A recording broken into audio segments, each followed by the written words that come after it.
그리고 국민의당 김경진 의원이 함께 하십니다. 어서 오십시오. 네, 네, 안녕하세요. 네, 안녕하세요. 청문회 끝나고 오늘 못 나오실 줄 알았어요. 네. 어제 보니까 예. 화병 나서 들어 누울 줄 알았어요. 네. 괜찮으세요? 그래도 마음을 추스리고 나왔습니다. 그러니까 얼마나 감사해요. 마음을 추스려야 될 것 같았어요, 보기에. 국민만 화병이 나지 국회의원들은 화병이 안 나나 봐요. 아이고, 저희도 혈압 왜? 정말 화병 나겠어요. 진짜. 그러니까요. 예. 보는 저희도 그런데. 아, 뉴스와이드가 친정이니까 왔지. 네. 어려운 힘든 몸을 이끌고 와주셔서 감사하고 청문회 결산도 하면서 패널들께서도 궁금하신 거는 또 우리 김 의원님께 물어보고 진행을 하도록 하죠. 이번 청문회를 통해 본 박근혜 정부 실체 그리고 이번 청문회 기간 동안에 정말 해도 봐도 좀 너무하더라 하는 증인 누구에 있었는지 좀 말씀을 여쭤보면서 준비된 내용부터 보고 가겠습니다. 시신 인양 안 된다. 시신 인양을 했을 경우에는 정부 책임과 부담으로 돌아온다. 저는 그렇게 얘기한 일이 없습니다. 제가 웬만해서는 거친 얘기는 안 하는 사람입니다만은 김기춘 증인 당신께서는 죽어서 천당 가기 쉽지 않으실 것 같습니다. 우병우 증인 식사하셨습니까? 예. 차분히 하나씩 물어보십시오. 한쪽은 수사상 필요하니까 가져가야겠다. 이미 제출해다 받아야겠다. 뭐 이렇게 돼서 최순실은 도대체 지금 검찰에서 압수수색 나온 걸 어떻게 알았을까? 궁금해서 여쭤보는 거예요. 대통령이 알려줬을까? 어떻게 생각하세요? 말씀해 보세요. 의원님, 제가 아니 알았어요? 몰랐어요? 언제 알았어요? 청와대에서 정부 수석 때는 몰랐다는 거 아니야? 맞습니다. 최순실 씨와 블랙리스트가 관련 있다는 것은 그 어떤 의혹이나 그 어떤 문제 제기도 받은 적이 없고 블랙리스트 자체가 최순실 지금- 사태에서 문체부의 가장 핵심이 되는 내용이잖아요. 그러면 장관이 아주 발빠르게 이거 조사했어야 맞잖아요. 장관은 한 귀로 듣고 한 귀로 올린 거예요. 그렇지 않습니다. 아니 그러니까 돌아가서 확인을 했을 거 아니야. 그럼 언제 어떻게 확인했냐고. 왜 그렇게 화가 나셨을까? 아이고, 있을까요? 좋겠어요. 부끄럽네요. 저도 화면을 보고 있으니까 정말 부끄럽네요. 좀 쉬었다 하실래요? 아니요. 아니 저게 어제 조윤선 장관 질문할 때 화를 낸 건 보니까 제가 잘못 많이 했네요 보니까. 네. 예. 저게 그러니까 이제 상식적으로 추론을 해보면 예. 조윤선 장관 밑에 있던 지금 비서관 2명이 어제 영장 청구가 됐지 않습니까? 네. 청와대 수석실에 해봐야 한 방에 기껏 해봐야 비서관 뭐 행정관에서 한 10명 안 짜기거든요 보면. 네.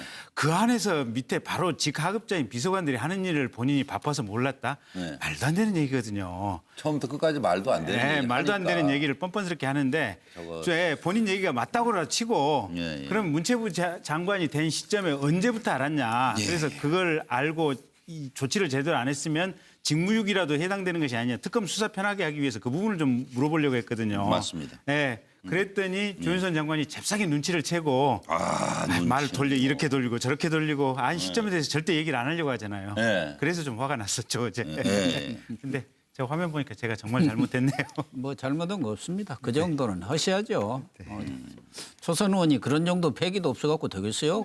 뭐라면 욕먹었습니다. 이어가시죠 뭐. 그래요? 이번 청문회를 저는 뭐 보시면서. 이번 청문회를 보면서 이 정부, 박근혜 정부의 그 뻔뻔함과 무능함 예. 이것에 대해서 정말 모든 국민들이 공감하지 않겠느냐. 예를 들면 뭐 지금 조윤선 장관도 나왔습니다마는 김기춘, 우병우 이 사람들 몰라요.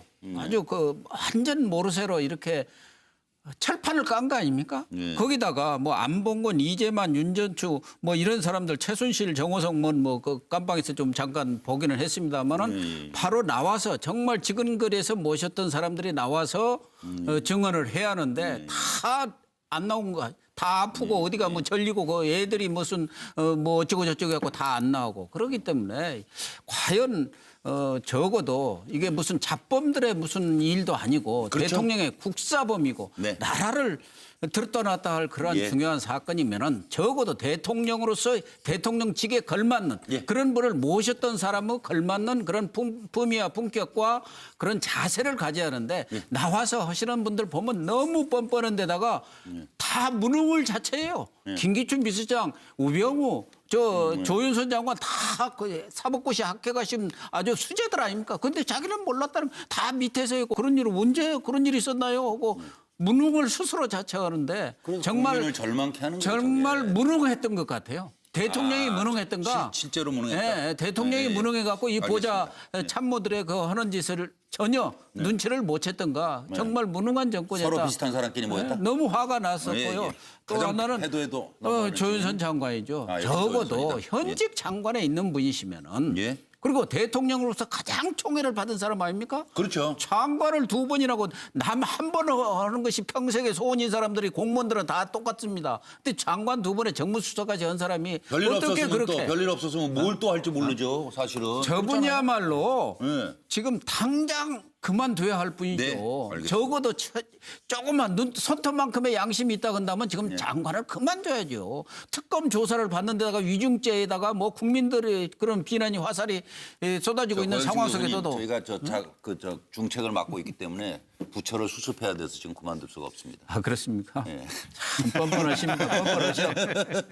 저기 차명진 의원님 언제 알았어요? 그러면은 글쎄 어디서 알았는지 답을 완전히 기가 막히게 피해가 돼요. 그러니까 우리 김경진 의원이 폭발을 안 하면 이상하죠. 뭐. 그렇죠. 그런데 제가 볼 때는 이제 이번에 이런 것 같아요. 그러니까 박근혜 대통령은 사실 제가 보니까 모두 다 아시겠지만 무능한 전제군주였습니다. 전제군주는 맞는데 사실 40년 전에 절대 권력을 행사하는 대통령을 현재도 똑같이 생각한 그런 전제군주로 생각한 건 맞는데 문제는 또 뭐냐. 그 40년 전에 전제군주는 상당히 또 유능했어요. 예. 솔직히 우리가 인정하는데 박정희 대통령. 근데 그 딸은 유능하지가 않아. 무능해. 올림머리 하는 데만 신경 쓰고, 그죠? 얼굴에 주름살 하는 데만 없는 쓰는 데만 신경 쓰고. 그 뒤에서 실제 이제 세월호 관련해서도 그 당일날 이따 얘기 나오겠지만 본인은 당일날 평상시 휴일 근무 개념으로 한 거예요. 아니 정상근무 했다고 답변서 냈는데 그렇죠. 혼자가 그러니까 다시 내라고 그러겠죠. 그런 개념에서는 정상이죠. 예, 예. 그러니까 알겠습니다. 그것에 대해서 문제 생각을 안 하는 건데 그것을 감싸고 예. 그것을 정당화하고 그것을 편하게 했던 네. 채용 책임자 김기춘 씨가 그렇죠? 이 청문회에 나와서도 거기에 대한 문제의식을 아무것도 느끼지 못하고 그게 참 그렇죠? 예, 그랬던 것이 저는 상당히 증인으로서 저 떳떳하지 못하다. 역시 김기춘. 우리 고영신 선배가 얘기했듯이 대한민국의 국사를 논한 예. 국사를 망친 예. 그런 당사자로서는 너무 졸렬하다. 예. 한마디로. 제가 그렇게 보입니다. 예, 알겠습니다. 저 양무석 의원으로 넘어가겠습니다.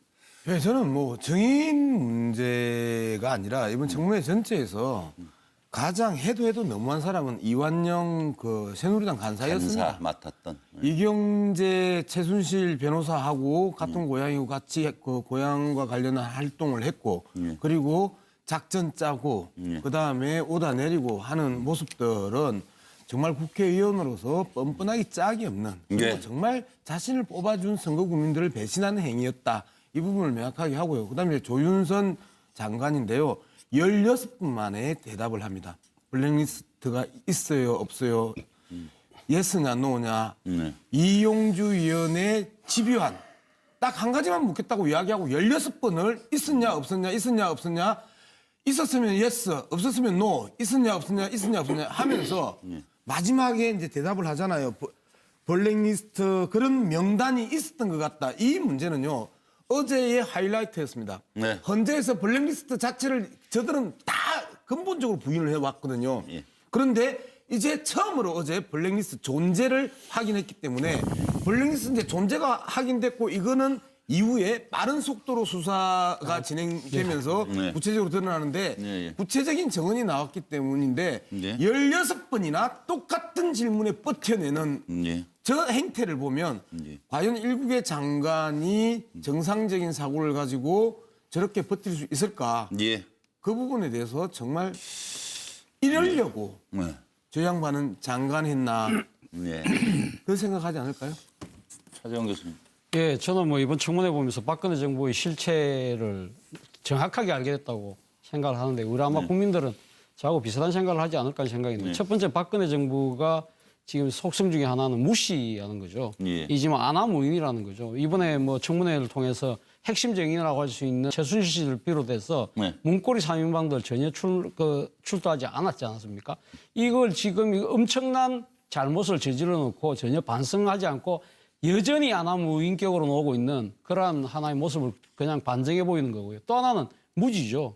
이 지금 이 핵심 증인 중에 한 명이었던 김기춘, 우병우 이 두 사람들 뭐 지금 나아가서도 조윤선까지 다 지금 모른다는 거 아닙니까? 예. 몰랐다는 거 아닙니까? 이 소위 말해서 그래서 지금 나오는 이야기가 무능한 바보 시리즈라는 거 아닙니까? 네. 스스로 몰랐다고 해서 자기 이 면책을 그러니까 책임을 빠져나가려는 이 무책임의 극치 예. 이것이 저는 뭐 박근혜 정부의 실체라고 하는데 이 세 가지 종합 세트를 만약에 한다고 한다면 뭐 예. 여러 사람이 있겠습니다만은 저는 뭐 아주 가장 가까이 기억되는 사람이 어제 청문회에 나왔던 조윤선 장관이기 때문에 예. 저는 조윤선 장관이 어저께 하는 태도를 보십시오. 이거 블랙리스트의 존재는 인정을 하면서도 본인의 책임에서는 전혀 그게 완전히 발뺌하고 있는 거 아닙니까? 어제도 제가 말씀드렸지만 영어로 이야기하면 it's not my fault거든요. 예. 그런 일은 있지만 나는 책임질 수 없다. 내 예. 잘못이 아니다. 예. 이러한 부분들에서 국민들이 기가 막히고 진짜 이 상당히 좀 분노하고 있을 것 같습니다. 예. 민원정 박근혜 정부의 실체는요. 제가 보기에는 선거를 통하지 않은 비공식, 비공인의 사설 대통령, 최순실 사설 대통령이 판친 비정상 체제라고 봅니다. 예. 그리고 증인으로는 저는 우병우 증인을 꼽았는데요. 예. 되게 우리가 연말에 시상식 할 적에 이제 연초에 일찍 끝난 드라마를 잊어버리잖아요. 예. 우병우 수석 증인이 일찍 지금 청문회가 끝나서 그렇지 예. 훨씬 더 요리조리 빠져나간 너무한 증인이다. 그렇습니다. 저는 그렇게 생각합니다. 예. 아니 그리고 저기 정성주 매주인가요? 그 자매도 안 나왔고. 예. 새벽 5시 47분에 팩스가 보내왔어요. 저희는 그 전날 저녁 12시 한 1시까지 이제 청문회 준비를 하면서 기다리고 있었는데 이분들 나오겠다. 근데 사실은 대통령 몸을 만졌던 이영선, 윤전추 안 나오겠다고 했지 않습니까? 그래서 네. 근데 이분들은 나오네. 그럼 이분들한테 상당히 얻을 게 있겠네. 미용사니까 얼굴도 만지고 머리도 만지니까 이게 성형한 거라든지 물어볼 게 굉장히 많지 않습니까? 네. 그래서 내일 대박이다 이랬는데 웬걸 아침에 출근해서 6시에 출근해서 보니까 다시 47분에 딱 들어와 있더라고요. 보니까. 참. 그러니까 이게 정확히 청와대에서 여전히 배후에서 작동을 하고 있는 거예요. 대통령의 구체적인 신체의 일거수일투족 이동을 알고 있는 사람들은 완벽하게 도피시키고 얘기 못하게 하고 그런 겁니다. 지금. 그거 저 비밀이라면서요, 동선이. 그럼 알려고 그러면 안 된다는 거 아니에요? 아니 그래도 이게 지금 4월 16일 세월호 당일날 행적하고 관련이 있으니까 그런 거죠. 그거 왜 자꾸 알려고 그래요? 그거 밝히면 안 된다잖아요, 지금. 저 답변서에도 그렇게 나와 있잖아요. 아무리 국회의원이라도 그렇지 그런 거 알려고 그러면. 아니 그래도 헌재 선진국인데 그래도. 우리가. 성실하게 헌재 답변 헌재. 예. 아니 그리고 정말 웃기는 게 왜 이 갑자기 불면증 우울증 걸린 사람들이 그럼 그동안에 대통령을 머리도 해드리고 미용도 해드렸나요? 왜 그러니까요. 갑자기 또 이유가 불면증 우울증 때문에 이 자매가 같이 또 이렇게 쌍으로. 거기다가 이 정성주 정매주 자매는 예. 제일 주시해서 봐야 될 게 예. 한 3달 전에 SBS하고 인터뷰한 게 있는데요. 정성주 씨 육성이 그대로 나오는 거거든요. 저도 몇 번 지적했어요. 예, 그게 뭐냐면 아침에 들어가서 한 번 머리를 만지고 나왔다. 예. 근데 청와대는 기록이 없어요. 오후 3시 27분에 들어간 기록만 있는 거예요. 윤전주도 그랬잖아요. 예, 그리고 윤전주 씨 안 왔다고. 오전에 안 왔다. 오전에 안 왔다고. 예, 그리고 오후에 들어갔고 오후에 들어간 시간은 비밀이라고 말할 수 없다고 SBS 인터뷰 때 예, 얘기를 예, 했거든요. 그러니까 정확히 본인이 초기에 인터뷰를 보면 하루에 2번 들어간 거예요. 네. 2번 들어간 게 분명한데 청와대에서 뭔가 속이고 싶은 게 있으니까 이걸 조작해낸 거예요, 지금. 아니 우리가 뭘 조작을 안 했다 그러면은 나오라 그래가지고 저 가서 증언을 하라 그러면 되잖아요. 그렇죠. 그렇잖아요 오히려. 그렇죠. 저는 근데 이게 자꾸 피하는 게 문제라고 네. 생각해요. 거기다가 이영선 행정관 같은 경우는 원래 왜 행정관으로 채용된 사람인데 지금 경호관으로 바뀌었어요. 네. 정식 경호실 직원으로 바뀌어 있잖아요, 보면. 그러니까 대통령의 일거수일투족을 알고 있는 사람들에 대해서는 자꾸 피하죠. 어떻게든지 껴안고 못 특혜주고 못 나가게 나가게 하고 지금 이런 상황이거든요. 예.